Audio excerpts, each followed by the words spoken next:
Good afternoon, ladies and gentlemen, Jews and Gentiles, children of all ages, and men and brethren. Today, as you can see by my messy, nasty workbench, I might be working on a little bit of air conditioning. And indeed, I am working on a little bit of air conditioning. This machine, this 99 Blazer, has had some issues. The biggest issue was the condenser was absolutely smack plugged up full of filth and corruption. And it had gravels and dead bugs and low flying birds and slow children were all packed up in there. And my head pressure on my AC was running absolutely out of sight. And eventually it blew. I shouldn't have let it go this long, but it blew this fitting. This was cracked. And this fitting on this liquid line was kaput. So I ordered a new liquid line. I'll give you the part number for it here in a minute. So that liquid line is, they call it a liquid hose, and that was AC Delco, genuine AC Delco part number from O'Reilly's is 15-32 539 is what they call this liquid line. I know that's people have had a hard time finding those in the past. I ordered a condenser for it. The condenser that I ordered came in warped and crunched and looked like crap. I took it back, and I also got an AC kit. That's a Murray. The O'Reilly part number on that is that right there, MUK 30104. And that kit is a little bit of PAG oil and a new receiver, accumulator, I don't know which one they call it, a new Snorfus, and a bag of O-rings. Oh, and a sticker. And service caps. And it looks like a liquid line service port. Yep, liquid line service port. And one of these. I don't even know what the heck that is. Void if removed. So anyway, it comes with plenty of parts in the service kit. Those are about $100 is what the list price is. Now, your results may vary. I don't know what your prices are.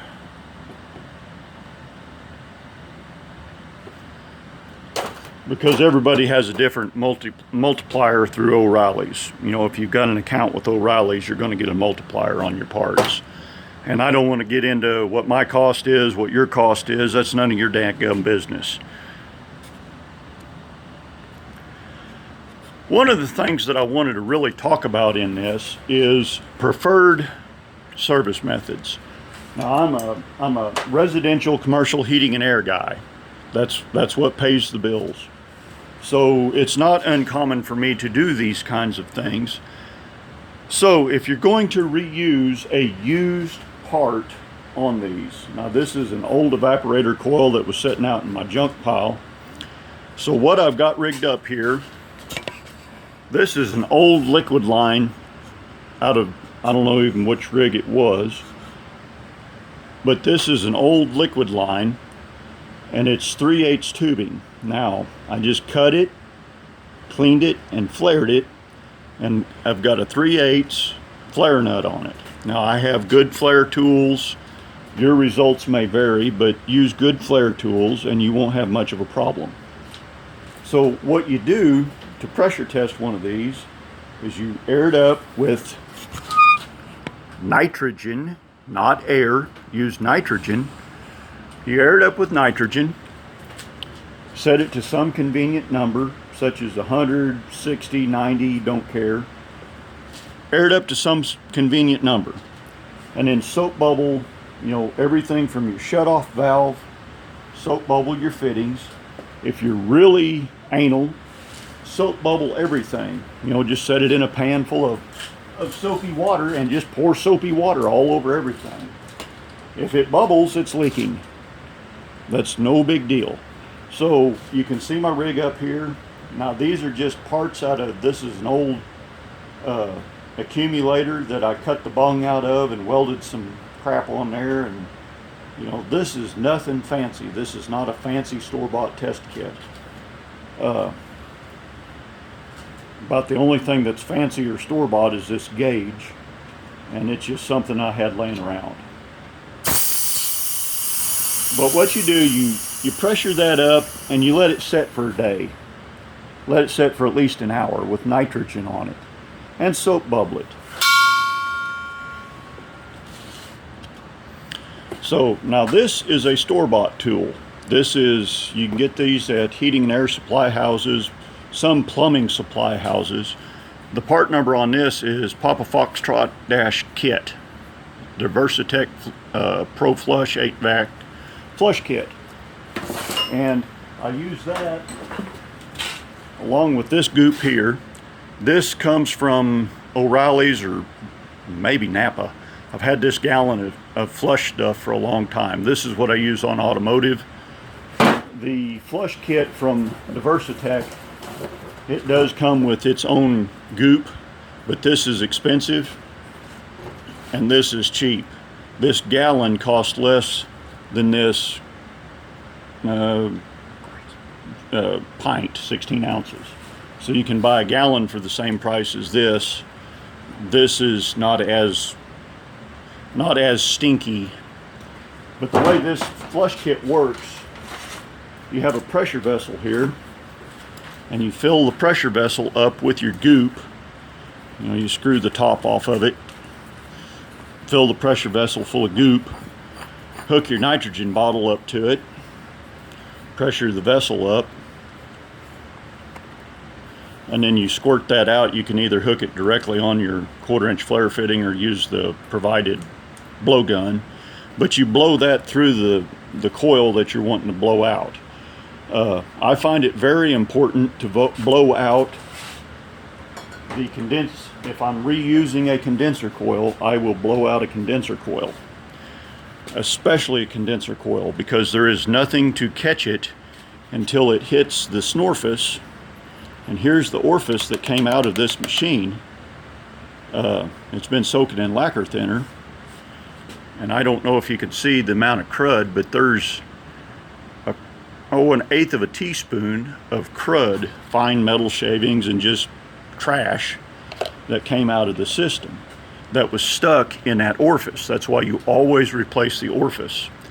Now, I took and blew out my condenser. So I blew this condenser out the other day. I blew the goop through the middle, and I soap bubble tested every square inch of this thing. And then while the pressure test was still active and I still had pressure internally, I went out to the garden hose and I hosed on this thing for about 20 minutes. And you want to just run water through it. You do not want to take any kind of pressure washer or anything like that and try to pressure wash this. You just want to run water through it and wash out all of the gravel that you can get to come out, because you can't get it all, but you can get enough that you can see good daylight through it again. And that's about as good as we can hope for on that. Okay, so another thing that you really need to be careful about is getting trash into evaporators and condensers. You want to be very mindful about what you're doing, how clean you're keeping everything. When you take something apart, put a plug in it of some sort. And while you're working on it, keep it plugged up until you're ready to hook the next piece up. And also, do not reuse your O-rings. Take the O-ring, throw it away, put a new O-ring on it. And as you are putting things together, lubricate the threads on whatever fitting you've got, whatever part turns, lubricate the threads and lubricate the tubing with whatever oil the air conditioner takes. If it's PAG oil, use PAG oil to lubricate everything. This all needs to turn easy, and don't get stupid when you're tightening this stuff down. This only needs about 20 foot-pounds of torque, just enough to snug it up. That's what the O-ring's for, is to keep it from leaking. The more you tighten on that, the more apt you are to bust one of these fittings. Like this is a suction fitting right here, and it's got a breakaway cut into it. Same way with the compressor discharge. You've got a breakaway cut into that compressor discharge line. And that's there in case things go crazy and you get a really high pressure or get in a wreck. It's supposed to break there. It's there for a reason. Well, if you over tighten it, it's going to break there anyway. So keep that in mind as you're working on these. Grease your threads, grease your fittings, grease everything with your PAG oil. Put it together and be gentle with it. So I think I'm going to cut this video here. Maybe in part 2 we may pull a vacuum on this and see what kind of good vacuum we can get on it. You can't really get a great vacuum on a automotive air conditioner, but we try. So anyway, till we meet again. We all drive safe and watch for deer. What was that? We all drive safe and watch for deer. Yeah, y'all drive safe, watch for deer. And give us a thumbs up.